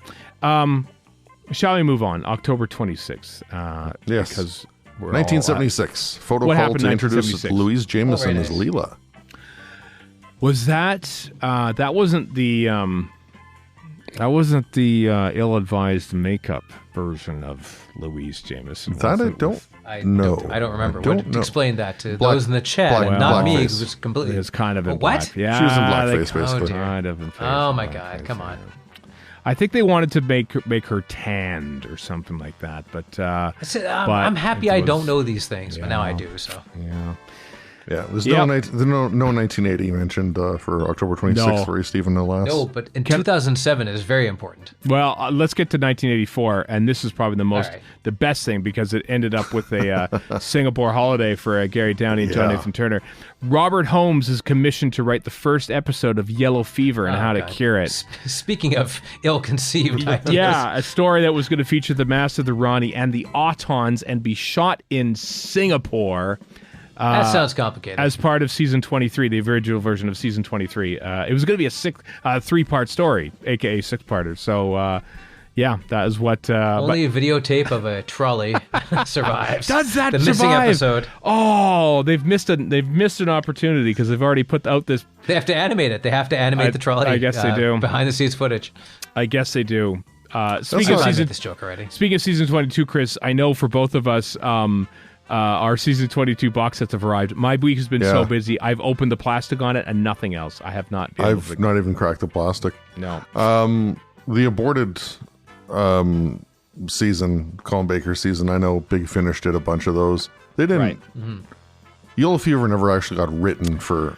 I don't Big Finish think to ever it have did, done no. that one. Though. No, I think the 23-minute streetcar ride in Singapore by Gary Downey and John Nathan Turner was as much as anyone ever put into making that. Probably as gripping a story as we're going to get for that, too. So I know. But Warren, you alluded to earlier. What happened on October 26th, 2007? Stephen Moffat agrees to be the new executive producer of Doctor Who. Wow. Now he agreed to be... It wasn't announced until, May of 2008, like that, right? yeah. Like right before Forest of the Dead. But for all our Chibnall bashing, I mean, Moffat, not perfect, but still my favorite. But we'll see what RTD2 does. I'm interested in what a more mature RTD, not that he didn't do a good job in the first place, but I want to see what a different RTD, it's kind of like Spielberg made a certain kind of movie, and then he made a different kind of movie, and now we're going to maybe get that with RTD2. Yeah, could do. Interesting. Hey, maybe our friends Meta and Brian were on set helping to bring... Unfortunately, the Rings of Akaten to a fruition on October 26, 2012, because that was being made at Rothblock Studios. I don't like the episode, but I appreciate the contributions of those who worked on it, including our friends. I do like that a friend worked on it, or friends, two friends worked on it. Yeah. Speaking of which, bearing this in the news, speaking of creature designs, Neil Gorton and Millennium Effects are back on Doctor Who as of RTD2 time. That was publicly announced as well, so... Along with some shade, some very mysterious shade. Well, they left under mysterious circumstances during the first production block of Series 12, of the Chibnall era. So, we'll find out about that in the future. Or not. Maybe. October 27th. Happy birthday, the late Peter Bryant, associate producer, story editor, and producer of Doctor Who, born October 27th, 1923. Worked on Doctor Who from, somewhere in the Troughton era. Left at the very end of the Troughton era. Just missed being in the 1922 committee, which is as far as I understand the 1922 committee. Right. Which is to say I don't at all. Mm-hmm. Yeah. There's some other stuff. Chris, anything jump out at you? The same thing might jump out at you that I was going to talk about, but... Happy birthday to Meg Loss's Andrew McCulloch. Very same. I don't know.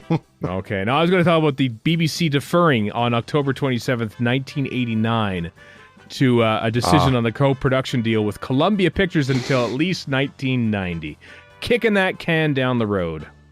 Yeah. Wonder what'll happen with that. Who knows? Let's go to October 28th. Sad day at Happy Day, because Ian Martyr, alas, was born and died.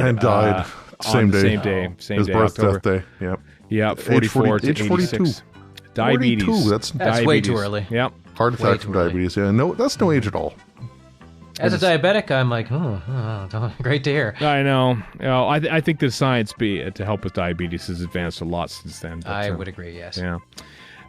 Happy birthday, though. Happy 40th birthday to 11th Doctor Matt Smith. How about that? October 28th, 1982 is when he was born. So How is he 40? He was 26 when he was cast. He was 20. That's almost half his life ago. It's ridiculous. Also, if you see him in House of the Dragon, he's a handsome fella at 40. Let's put it that way. Yeah, which we haven't watched yet, Warren. But as many of our friends have said, if evil, why hot? Referring to his character.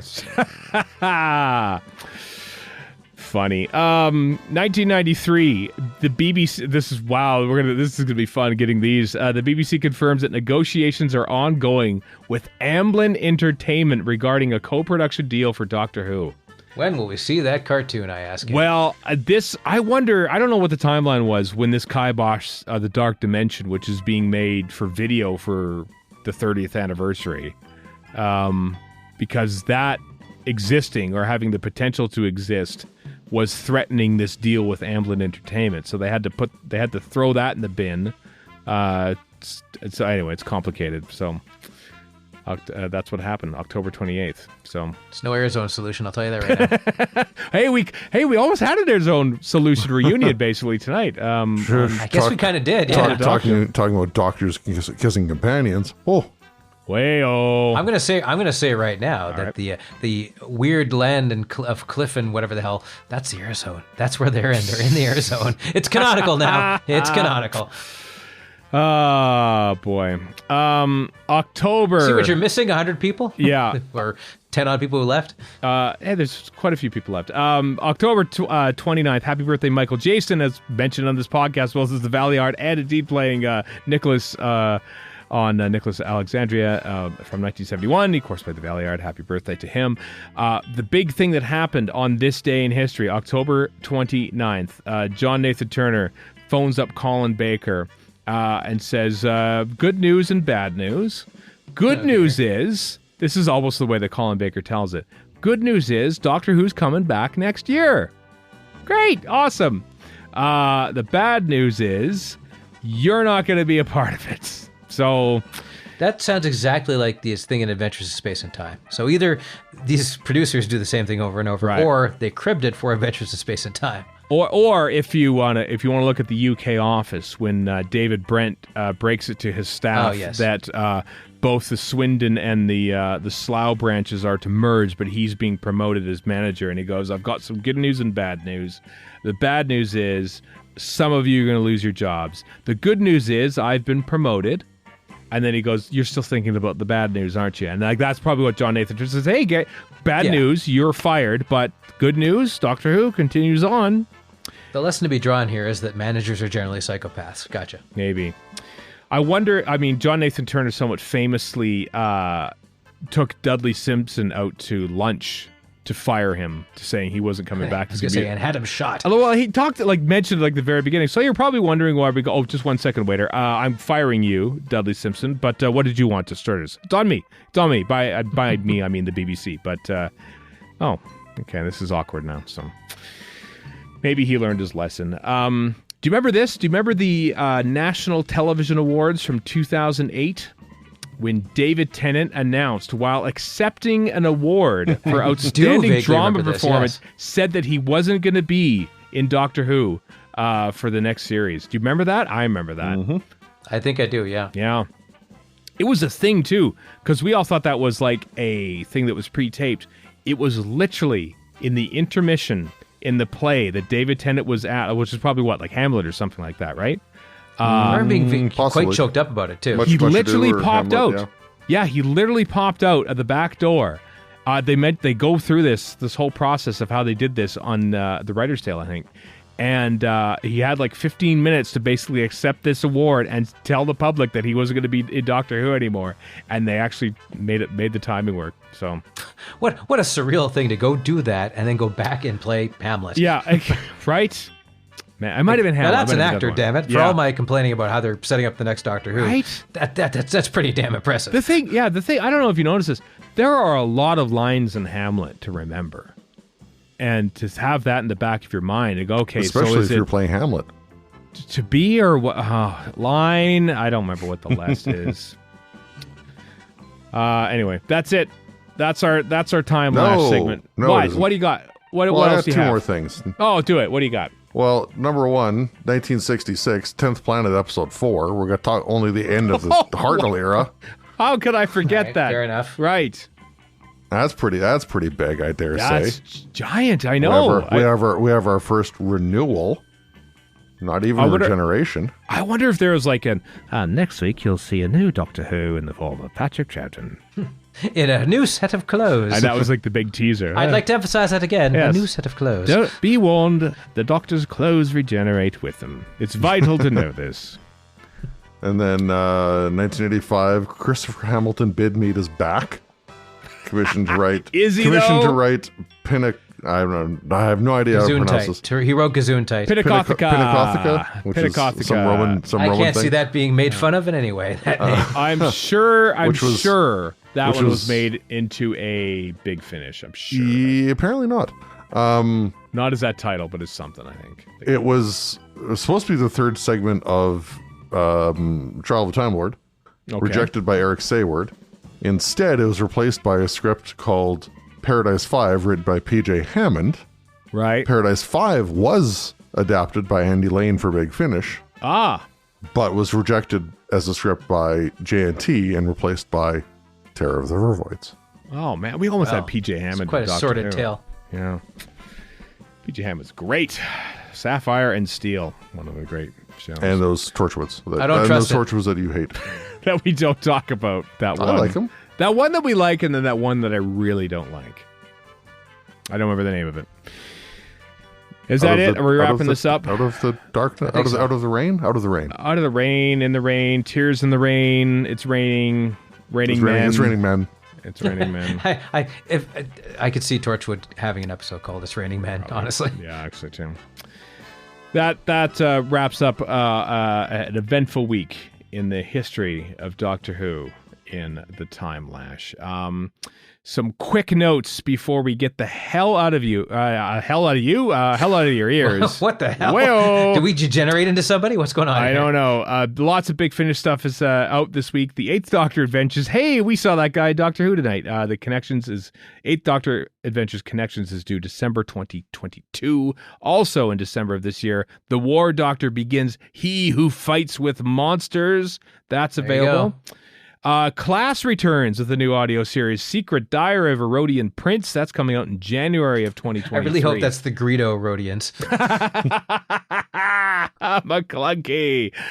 It's just them talking in Greedo language the whole time. It's just nothing but McClunky the whole time. Triska Kranko Yakoska.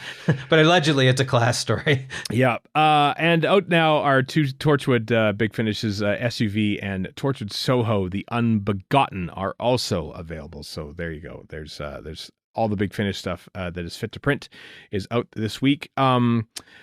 This next thing is from a Canadian thing, isn't it, Chris? This Vancouver thing, I think. We'll explain it. The Temporal Logbook 3. What's the deal with this?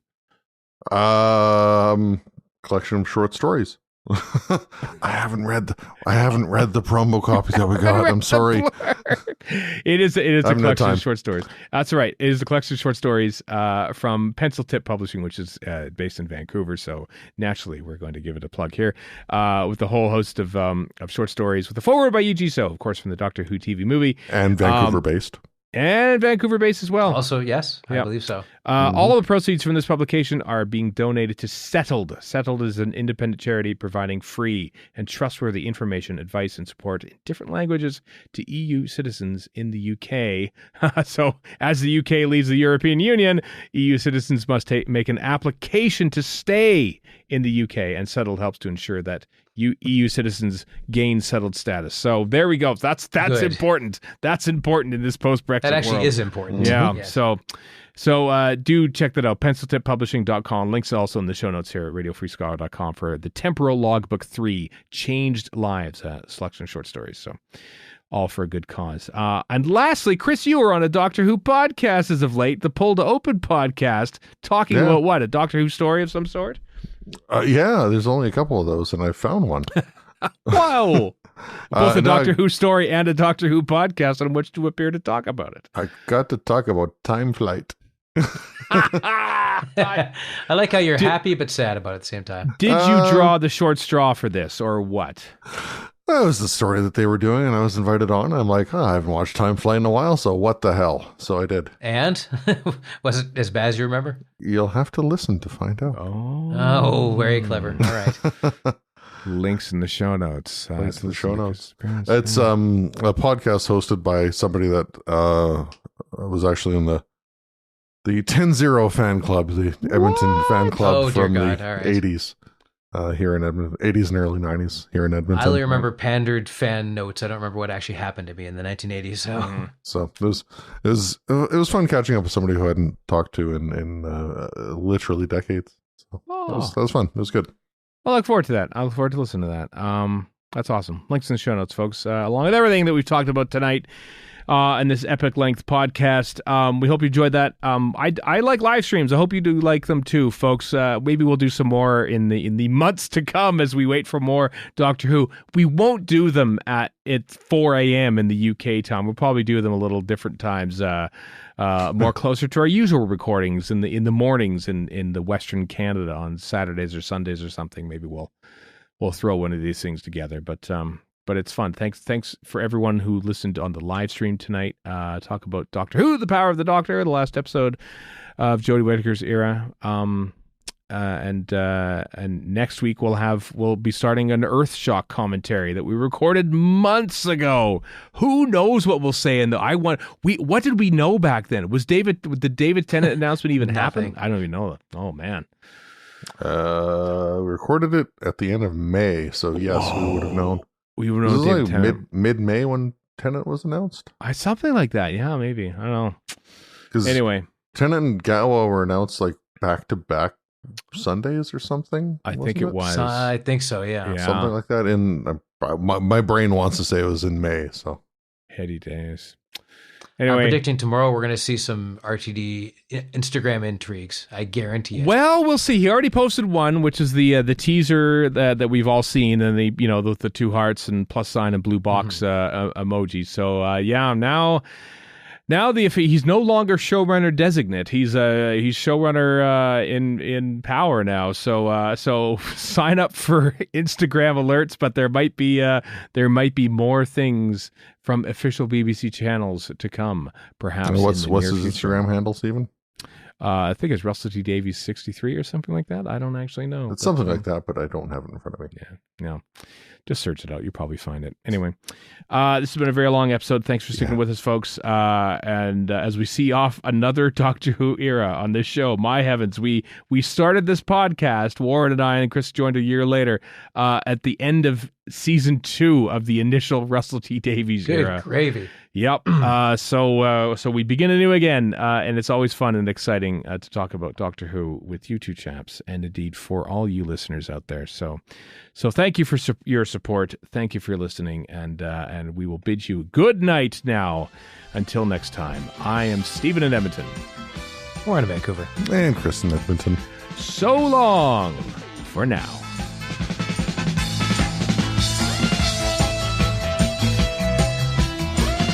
You've been listening to Radio Free Skaro. Find us online at radiofreeskaro.com. Follow us on Twitter and Tumblr at Radio Free Skaro. Subscribe to us on iTunes and donate to the show at patreon.com/Radio Free Skaro. Thank you.